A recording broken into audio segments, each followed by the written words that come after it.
देखिए last lecture में हमने पढ़ा motion of charge particle in a magnetic field, right. हमने मोशन ऑफ चार्ज पार्टिकल में एक तो पढ़ा कि जब वो 0 डिग्री पे हो तब क्या होता है, 180 पे मैग्नेटिक फील्ड के साथ उसका वेलोसिटी वेक्टर हो तो क्या होता है, ठीक है। और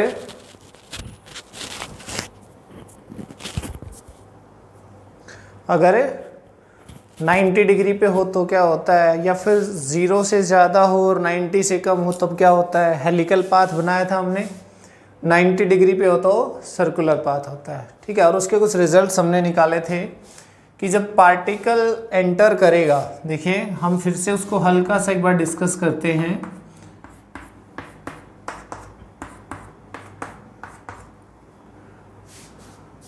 ठीक है, तो यहां से हमारे पास फोर्स था Q V cross B. V cross B की जो डायरेक्शन होगी वही एफ की डायरेक्शन होगी, राइट। तो यहां से एक चार्ज पार्टिकल ऐसे घुसा, इसमें क्यू चार्ज है, एम उसका मास है और वी उसकी वेलोसिटी है, ठीक है। तो मैग्नेटिक फील्ड यहां पे देखिए बी है और वो परपेंडिकुलर इनवर्ड है, राइट। क्रॉस का मतलब क्या होता है, परपेंडिकुलर इनवर्ड, ठीक है। और ये जो चार्ज पार्टिकल है वो ऐसे जा रहा है, फील्ड ऐसे है, इसका मतलब एंगल कितना है, 90 डिग्री का है। तो एफ क्या हो जाएगा ऐसे में, वो हो जाता है क्यू वी बी, ये हमने पढ़ा था। अब देखिए v क्रॉस b की डायरेक्शन कहाँ होगी, by right hand rule, v cross b मतलब ऊपर की तरफ। तो ये जो सर्कल बनेगा ये इस तरह से, इसमें कोई भी रेडियस r का ये सर्कल बनेगा, राइट। और मैंने आपको बताया था कि ये सर्कल किस प्लेन में होगा, जिस प्लेन में v और f है। v किस प्लेन में, बोर्ड प्लेन में, f किस प्लेन में है, ये जो हमारा F है ये यही तो है सेंटर की तरफ। मतलब ये जो फोर्स इस पे लगा ना QVB, यही किसका काम करता है, सेंट्रीपिटल फोर्स का। अगर सेंट्रीपिटल फोर्स की बात की जाए तो वो क्या होता है, mv²/r। m मास है, v स्पीड है उसकी सर्कुलर पाथ पे, और r उसका रेडियस है। इतना सेंट्रीपिटल फोर्स चाहिए भाई। ये फोर्स आएगा कहाँ से, ये वाला जो QVB किसका काम करेगा, सेंट्रीपिटल फोर्स का काम करेगा। तो हमने यहाँ से कुछ रिजल्ट्स निकाले थे, ठीक है। आपको ध्यान होंगे अच्छे से कि जो हमारा QVB, तो यहाँ से QVB इक्वल टू mv², तो r आ गया था, याद हो, mv/QB। r क्या था, रेडियस, ठीक है। अच्छा चलो मैं इसको थोड़ा अब एक्सटेंड करके देखता हूँ। अगर मान लो कोई चार्ज पार्टिकल कि वेलोसिटी ना दी जाए आपको, और ये कहा जाए कि इफ ए चार्ज Q, देखिए Q चार्ज है, मीन्स चार्ज पार्टिकल है, वो मोशन में है, तो धक्का मारने से तो मोशन में आएगा नहीं। वो कहाँ होगा, अंडर ए पोटेंशियल डिफरेंस वो मूव किया होगा ना, किसी पोटेंशियल डिफरेंस में वो एक्सेलरेट किया होगा, तब उसके पास कितनी वेलोसिटी आई होगी, v आई होगी। तो मान लेते हैं कि charge Q is accelerated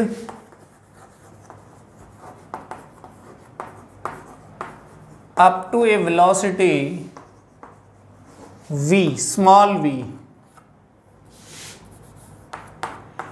in a potential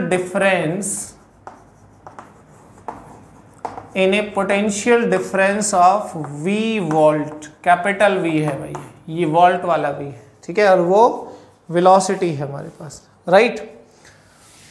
तो ऐसी सिचुएशन में क्या होगा, देखिए अगर हमारे पास कोई चार्ज पार्टिकल है यहाँ पे Q A पॉइंट पे, और A पॉइंट का पोटेंशियल है V, ध्यान से देखना, और ये यहाँ से यहाँ तक आने वाला है एक्सेलरेट होके।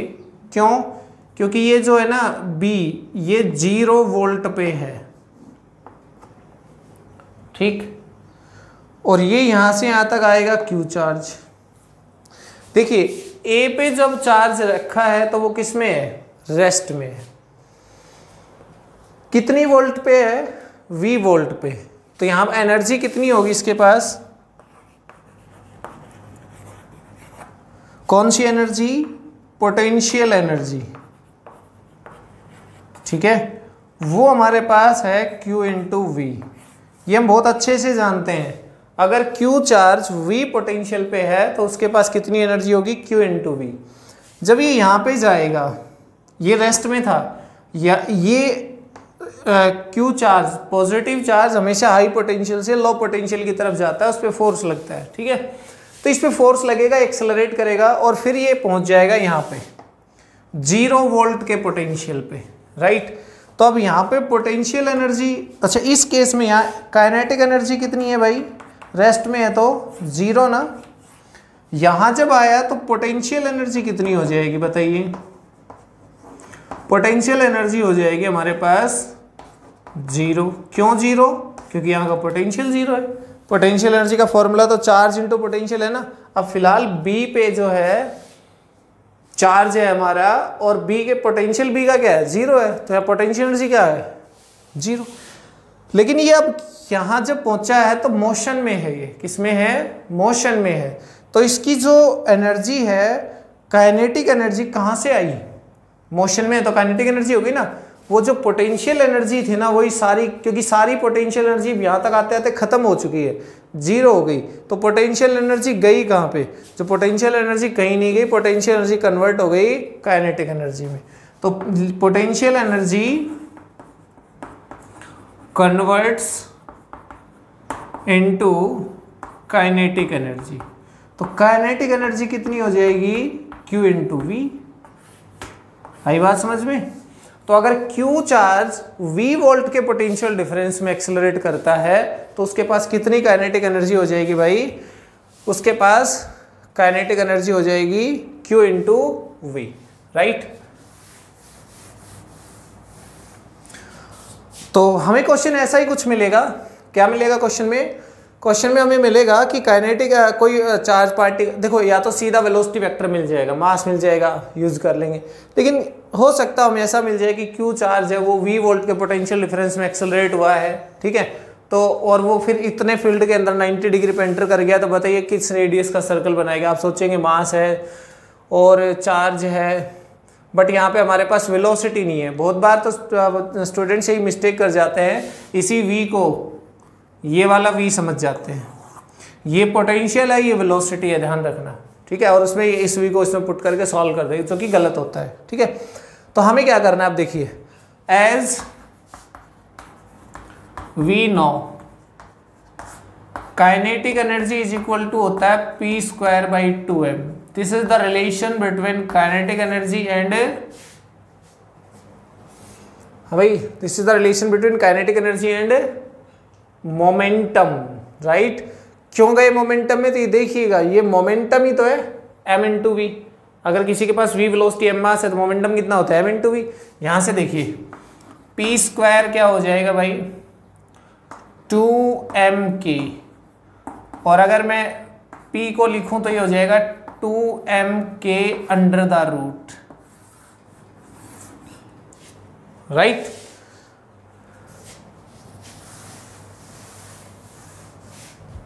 समझ में आई ना बात। यहां से ये रिलेशन हमें अच्छे से पता होगा, काइनेटिक एनर्जी और मोमेंटम का रिलेशन होता है k = p²/2m, ठीक है। तो अब हमारे पास देखिए p = आ गया 2mk, k is what, q into v, this is capital V, be remember potential, right, under the root. This is p = क्या होता है, mv तो होता है, तो 2mqv।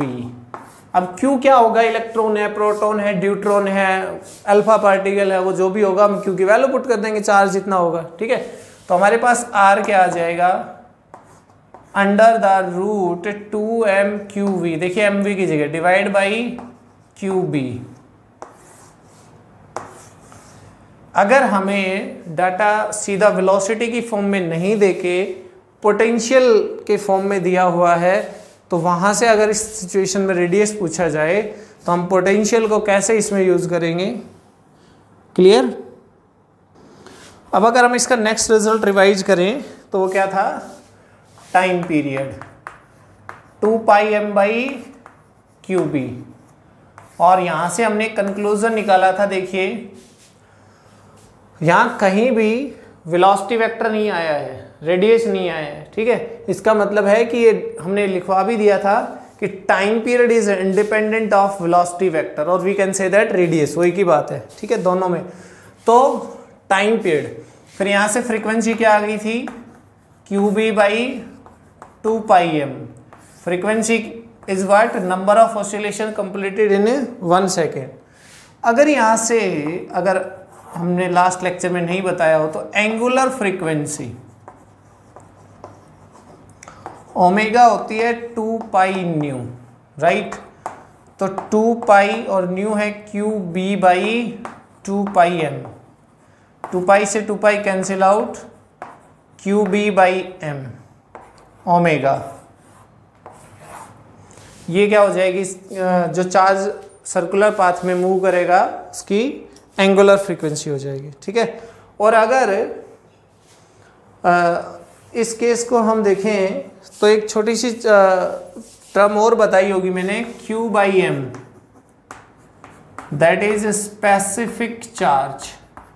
तो इसका ध्यान रखना, क्वेश्चन में कई बार ये स्पेसिफिक चार्ज को लेकर क्वेश्चन हो जाता है, या डाटा हमें स्पेसिफिक चार्ज की फॉर्म में मिल जाता है। जैसे मिल जाए 2 कूलाम पर kg, अगर 2 कूलाम पर kg इसकी यूनिट देखी जाए तो देखिए क्या है यूनिट, इसकी यूनिट, चार्ज की यूनिट क्या होती है, कूलाम, और नीचे क्या है, मास, kg। अगर आपको ऐसा मिल जाए 2 कूलाम पर kg, तो अब सोचिएगा नहीं क्या है कूलाम पर kg में, सीधा वो q/m की वैल्यू हमें दे रहा है, राइट। तो इस तरह से एंगुलर फ्रीक्वेंसी हम उसकी निकाल सकते हैं, टाइम पीरियड निकाल सकते हैं। Clear.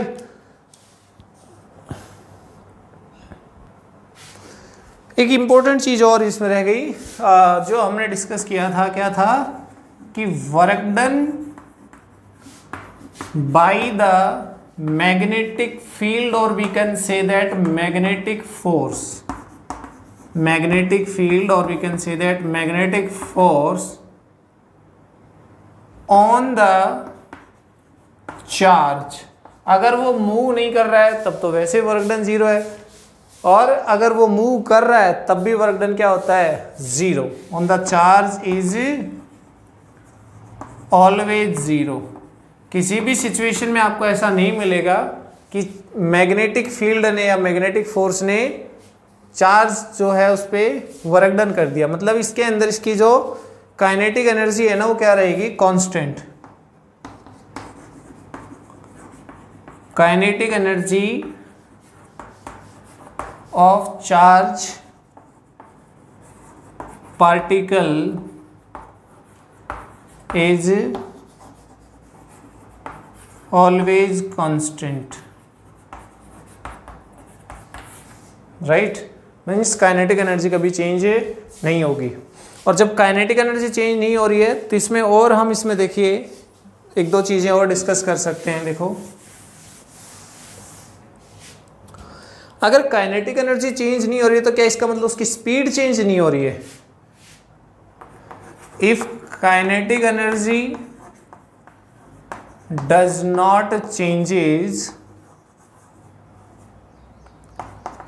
it means speed is not changes,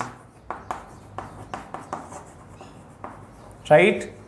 kinetic energy क्या होती है, एक स्केलर क्वांटिटी होती है, ठीक है। और स्केलर क्वांटिटी में स्पीड भी तो स्केलर होती है। अगर काइनेटिक एनर्जी का फॉर्मूला देखा जाए तो हाफ mv² होता है ना। mv कांस्टेंट स्केलर और v भी scalar, speed v is what, speed is scalar.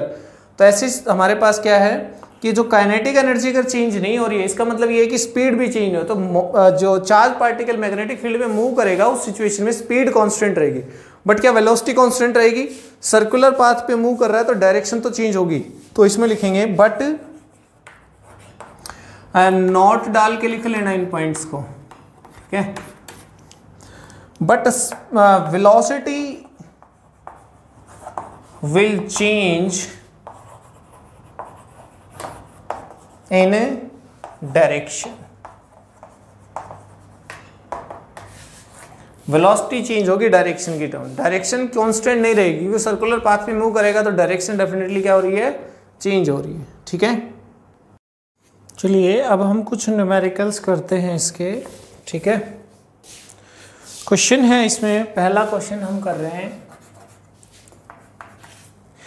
A doubly ionised helium ion are projected with a speed of 10 kilometre per second.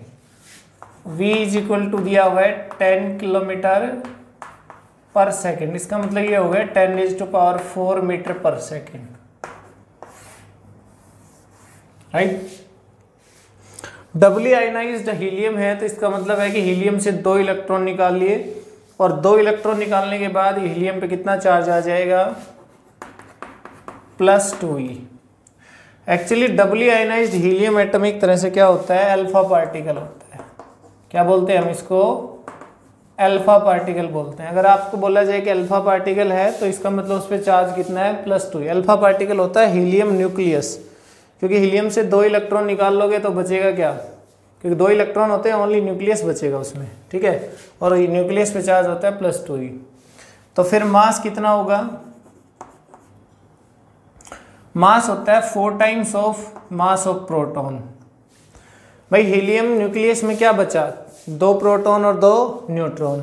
ठीक है, प्रोटॉन और न्यूट्रॉन का मास ऑलमोस्ट हम क्या लेते हैं, सेम लेते हैं, इसलिए एक मास ऑफ प्रोटॉन तो टोटल कितने हो गए, 4 उसमें, तो यह आ जाएगा हमारे पास 4 × 1.67 × 10⁻⁻27 kg। ये इसका आ गया मास। ठीक है, आगे क्या है इसमें, in a direction perpendicular to the uniform magnetic field B, इसका मतलब थीटा 90 डिग्री है, बी है वो है 1.0 टेस्ला। राइट, क्या क्या पूछा इसमें, force acting on the ion, ratio of the radius of the circle in which circulates. ठीक है, तो सबसे पहले इसमें फोर्स होता है QVB साइन थीटा। तो देखिए Q क्या है हमारे पास, 2e, 2 × 1.6 × 10⁻⁻19 कूलम। v कितना है, 10⁴, b कितना है 1, साइन थीटा साइन 90 क्या हो जाएगा 1। भाई ये 90 डिग्री पे एंटर कर रहा है तो वैसे हमें पता है कि फोर्स कितना होगा, QVB होगा ना, तो ये फोर्स आ जाएगा यहाँ से 1.6 × 2 क्या हो गया, 3.2 इंटू 10⁻⁴ से -19 तो कितना बचा, -15, 10⁻⁻15 न्यूटन। राइट, तो ये आ गया हमारे पास फोर्स। ठीक है, नेक्स्ट इसमें पूछा है रेडियस। रेडियस का फॉर्मूला होता है mv/qb। m क्या है देखिए, 4 ×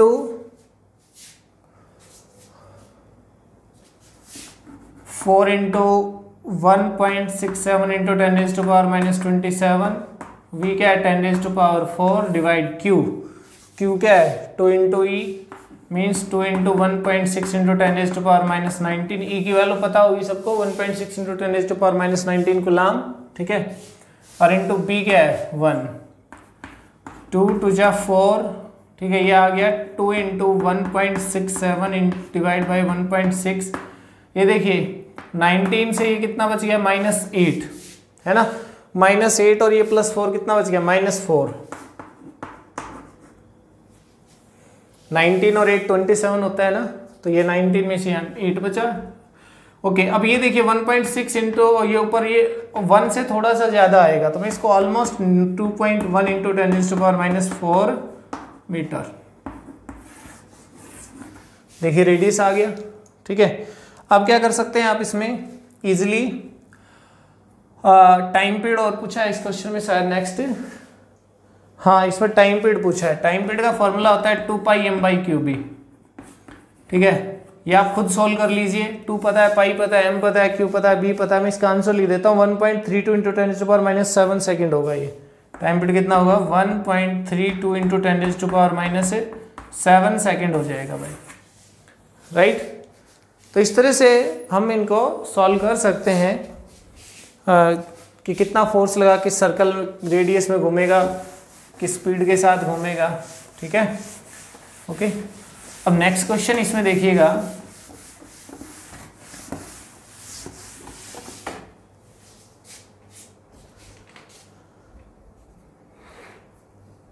देखो नेक्स्ट क्वेश्चन है stream of proton and neutron, stream of proton and neutron. मैं एक साइड पे प्रोटॉन लिख देता हूं, एक साइड पे न्यूट्रॉन, ठीक है।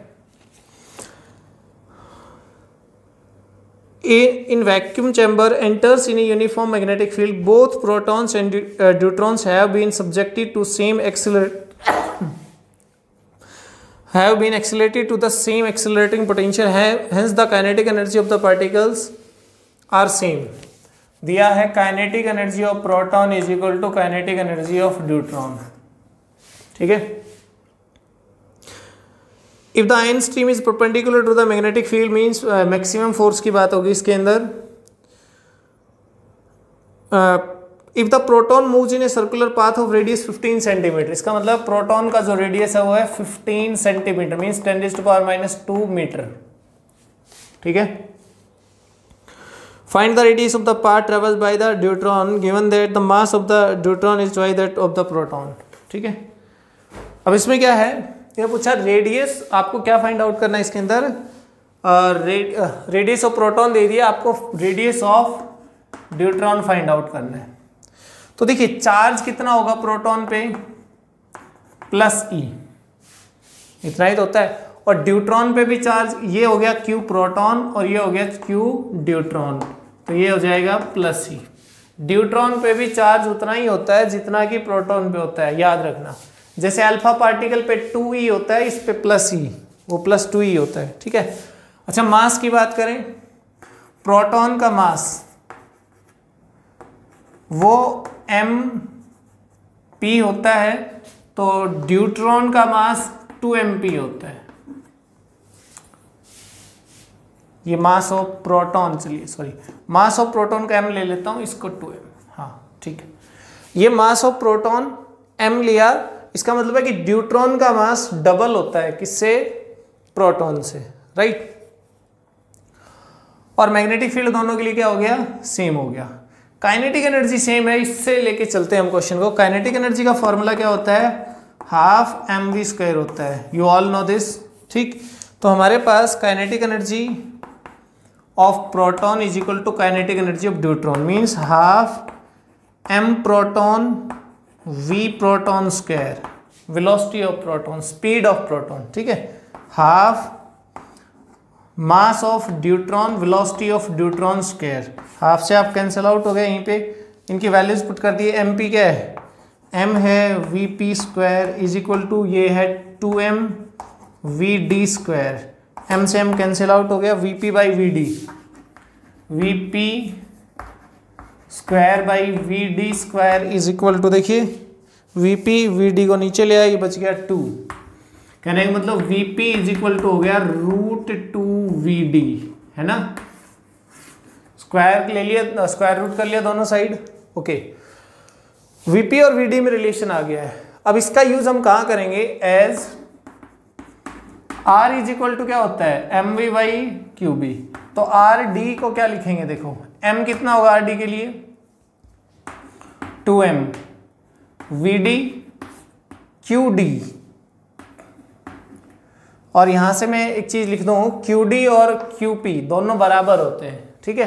तो qd साथ में b, फिर rp क्या हो जाएगा, rp के लिए mp क्या है, m, फिर vp डिवाइड बाई qp और v। मैंने rd/rp किया तो यह आ जाएगा 2mvd/qdb, यह आ जाएगा qpb/mvp, m से m कैंसिल आउट, qd से qp कैंसिल आउट बिकॉज दोनों बराबर है, ध्यान देना, ठीक है। और b से b कैंसिल आउट, ये एक्चुअली आ गया 2 into vd by vp, vd by vp तो √2 आएगा, सॉरी vd बाई vp आएगा 1/√2। देखिए vd बाई vp बचा नहीं यहाँ पे, तो 1/√2, तो मेरे पास इसको √2 से मल्टीप्लाई कर दे, √2 से डिवाइड कर दे, तो ये क्या आ जाएगा, देखो 2 से √2 को मल्टीप्लाई करेंगे तो 2 आएगा, 2 से 2 कैंसिल आउट, √2 मीन्स rd क्या आ गया, √2 ऑफ rp आ गया, ठीक है। और rp कितना दिया हुआ है हमारे पास, देखिए 15, तो rd क्या हो जाएगा, √2 इंटू 15 इंटू 10⁻⁻2 मीटर हो गया। क्लियर बात। तो इस तरह से हमने रेडियस निकाल लिया किसका, ड्यूट्रॉन का। ध्यान रखने वाली बात यहाँ पे क्या है कि ड्यूट्रॉन पे चार्ज इतना कितना जितना प्रोटॉन का, ड्यूट्रॉन का मास प्रोटॉन से डबल होता है। अल्फा पार्टिकल होगा तो चार्ज डबल होगा और मास 4 टाइम्स हो जाएगा, ठीक है। चलिए अपने नेक्स्ट क्वेश्चन पे चलते हैं। देखो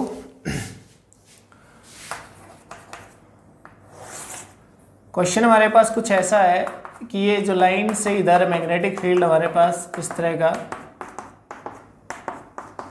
मीन्स परपेंडिकुलर इनवर्ड हो गया। एक चार्ज पार्टिकल ऐसे घुसा इसमें, Q चार्ज है, M मास है और V इसकी वेलोसिटी है, ठीक है। और इसने थीटा एंगल बनाया है यहाँ पे। तो एक चीज तो यहाँ पे देखिए कि जो V और B है वो परपेंडिकुलर है, V परपेंडिकुलर टू B है। कैसे, देखिए V है वो परपेंडिकुलर इनवर्ड है, राइट। और V हमारा चाहे ऐसे हो चाहे ऐसे हो चाहे ऐसे हो चाहे कैसे भी हो, परपेंडिकुलर ही तो रहेगा ना। देखिए ये अगर हमारा B है तो V ऐसे आया तो परपेंडिकुलर, V ऐसे गया तब भी परपेंडिकुलर, ऐसे गया तब भी ऐसे।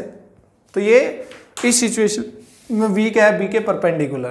क्वेश्चन इसमें ये है कि find the time for which the charge particle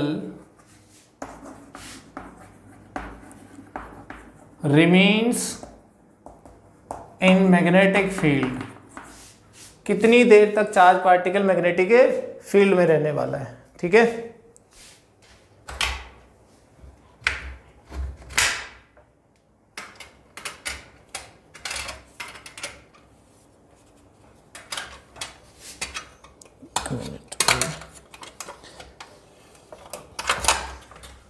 तो देखिए इसमें क्या करेंगे कि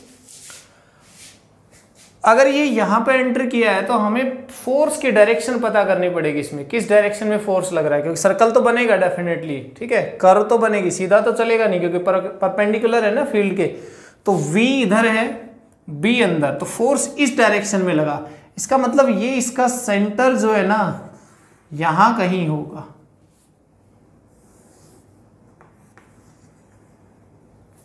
ठीक है, इस रेडियस में। तो ये क्या करेगा, यहां से ऐसे जाके इस तरह से घूम के ऐसे निकल जाएगा। देखो इससे बाहर निकलने के बाद कर्व नहीं बनेगी, क्यों, क्योंकि कर्व तो फील्ड में ही बनेगी ना। यहां तक फोर्स लगेगा, जैसे ये फील्ड से बाहर हुआ फोर्स नहीं लगेगा तो सीधा चलेगा उसके बाद। तो ये यहां से इस रेडियस में, राइट। तो ये एंगल थीटा है, तो ये क्या हुआ 90 माइनस थीटा, भाई टोटल 90 डिग्री हुआ ना। और अगर ये 90 माइनस थीटा है तो यहां से ये भी तो इस पे 90 पे ही होता है टोटल। देखिए सेंटर से इसके ऊपर आया ना, तो ये नॉर्मल हुआ ना, इसके ऊपर नॉर्मल मतलब 90 डिग्री। तो ये 90 माइनस थीटा, तो ये क्या हुआ थीटा। ये वाला 90, तो ये क्या हुआ 90 minus theta. By symmetry 90 minus theta ये हो जाएगा। आप देख लीजिए चाहे इसको, ठीक है। तो अब हमें क्या करना है कि ये जो कितना एंगल इसने डिस्क्राइब किया है उसको देखना है। तो टाइम का फॉर्मूला हमारे पास होता है वैसे 5 बाई ओमेगा, ये एंगुलर वेलोसिटी जानते हैं आप, एंगुलर वेलोसिटी ओमेगा, ओमेगा होता है थीटा बाई टी, सबको पता होगा ना। तो मैंने थीटा तो इसमें यूज कर लिया, तो ये जो एंगल जो है ना यहाँ से यहाँ तक, ये जो एंगल टोटल एंगल सब डिस्क्राइब हुआ है, इसको मैं फाई कह देता हूं। ठीक है, तो हमारे पास ओमेगा हो जाएगा फाई बाई टी, मुझे टी निकालना है, वो हो जाएगा फाई बाई ओमेगा, और ओमेगा हमने निकाला होगा आज क्यू बी बाई एम, आज ही के लेक्चर में पढ़ा है हमने शायद, Q B by M angular frequency, right. तो फाई निकालना है, फाई क्या होगा देखो 90 माइनस थीटा, 90 माइनस थीटा दोनों को जोड़ दीजिए, 90 minus theta plus 90 minus theta, 90 90 मतलब 180 माइनस 2 थीटा, 180 मतलब पाई, रेडियन में चलेंगे तो pi minus 2 theta, this is phi. Very easy है ना, यही तो एंगल्स, कितना एंगल इसमें डिस्क्राइब हुआ वो देखना, 90 माइनस थीटा ये हुआ, 90 माइनस थीटा ये, टोटल हो गया इतना पाई माइनस 2 थीटा। तो ऐसे टी क्या हो जाएगा पाई minus 2 theta by omega, omega क्या है क्यू बी बाई एम, मतलब एम चला जाएगा ऊपर, ये टाइम ये इसमें रहेगा भाई। देखिए क्यू हमें पता है, एम हमें पता है, और ये बी इसमें क्या है मैग्नेटिक फील्ड है, परपेंडिकुलर है इनवर्ड, राइट। तो इस तरह से हम क्या निकाल सकते हैं, टाइम निकाल सकते हैं कि कितनी देर ये मैग्नेटिक फील्ड में रहेगा। अच्छा क्वेश्चन है, इसको करना ध्यान से, ठीक है। चलिए नेक्स्ट क्वेश्चन देखते हैं, ऐसा ही कुछ है हमारे पास, एक प्रॉब्लम और देखते हैं। ये फील्ड का क्राइटेरिया यहाँ तक, ऐसे एक मैग्नेटिक फील्ड है हमारे पास, ओके। अब की बार ना चार्ज पार्टिकल है वो यहाँ से एंटर किया ऐसे, चार्ज वो माइनस क्यू है, एम मास है उसका, वी वेलोसिटी है, बी यहाँ पे मैग्नेटिक फील्ड है, ठीक है। अब देखिए यहां पे क्या होगा, फिर से क्वेश्चन सेम है, क्या find the time for which charged particle remains in magnetic field, ठीक है, कितनी देर तक चार्ज पार्टिकल मैग्नेटिक फील्ड में रहने वाला है, ठीक है। तो देखिए V क्रॉस B, V इधर है ना, सिचुएशन वही है, मैग्नेटिक फील्ड हमारा किधर है अंदर की तरफ है और चार्ज इधर है, तो V क्रॉस B फोर्स ऊपर, बट V क्रॉस B तो पॉजिटिव के लिए होता है, नेगेटिव कहाँ होगा इसके अपोजिट, इसका मतलब है V क्रॉस B यहां से इधर था ना तो इधर आ जाएगा। कहने का मतलब ये है कि ये इस रेडियस में कोई सर्कल बनाएगा इस तरह से,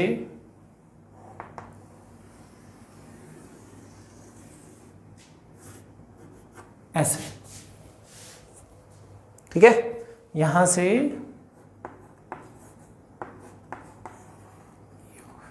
क्लियर।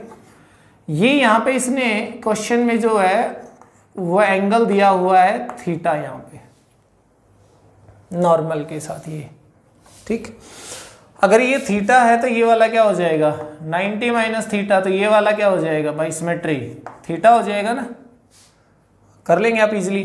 तो ये वाला क्या हो जाएगा वही 90 माइनस थीटा, ये वाला भी क्या हो जाएगा 90 माइनस थीटा, बट अब की बार हमें ये वाला थोड़ी चाहिए डिस्क्राइब एंगल, हमें चाहिए ये एंगल डिस्क्राइब्ड कितना है, ठीक है। हमारा फॉर्मूला वही टी के लिए फाई बाई ओमेगा, राइट। तो फाई क्या हो जाएगा इसमें, टोटल कितना डिस्क्राइब करता है भाई, ये टोटल करता है 2 पाई डिस्क्राइब, है ना, माइनस पाई माइनस 2 थीटा, पिछले वाले केस में किया हमने 2 पाई माइनस पाई माइनस 2, 2 पाई क्या है ये वाला, ठीक है, यहां से यहां तक टोटल 2 पाई, माइनस कर दो इसको अंदर वाले को, कौन बचेगा ये बाहर वाला बच जाएगा ना, अंदर वाला क्या होगा 90 माइनस थीटा नहीं मतलब 180 माइनस 2 थीटा, 180 मतलब पाई, ये हमारे पास आ जाएगा 2 pi minus pi plus 2 theta, means pi plus 2 theta. Phi आ गया, पुट कर दो यहां पे, pi plus 2 theta by omega, omega होता है क्यू बी बाई एम, ये हमारा क्या आ गया टाइम पीरियड आ गया, ठीक है। तो इस तरह के क्वेश्चन के हम टाइम पीरियड निकाल सकते हैं। ठीक, ऐसे ही सिंपल एक और प्रॉब्लम हम सॉल्व कर सकते हैं। देखो मान लो क्रॉस क्रॉस क्रॉस, ये कोई मैग्नेटिक फील्ड दिया हुआ है। ठीक है,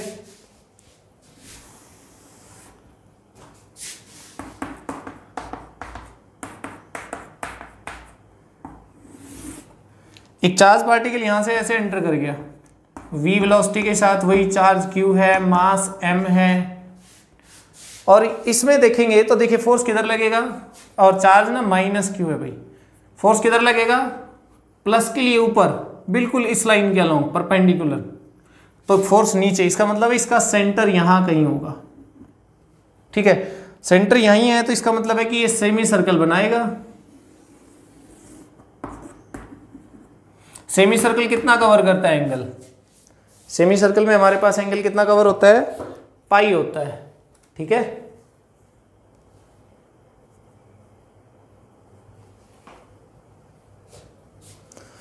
तो हमारे पास इस क्वेश्चन के लिए टी क्या हो जाएगा, वही pi by omega, phi by omega ना, पाई क्या होता है, सॉरी फाई क्या है यहाँ पे, पाई है ना, तो पाई बाई ओमेगा, तो टी इज इक्वल टू क्या हो जाएगा, पाई बाई क्यू बी, और एम ऊपर चला जाएगा। अब देखो जरा, अब फील आएगी आपको कुछ, क्या कि हमने टाइम पीरियड का फॉर्मूला पढ़ा था 2 pi M by q B, right, पढ़ा ना, लेकिन यहाँ आया है pi M by q B, मतलब इसका हाफ आया है, तो सेमी सर्कल भी तो है, क्लियर। तो ये सेमी सर्कल का जो टाइम पीरियड है वो आधा ही तो आएगा जो कंप्लीट सर्कल का टाइम पीरियड, उसका 2 pi M by q B था, और ये क्या है हमारे पास, pi M by q B. Okay, तो इस तरह से हम इसका टाइम पीरियड कैलकुलेट कर सकते हैं कि कितनी देर तक वो उसमें रहने वाला है। ठीक है।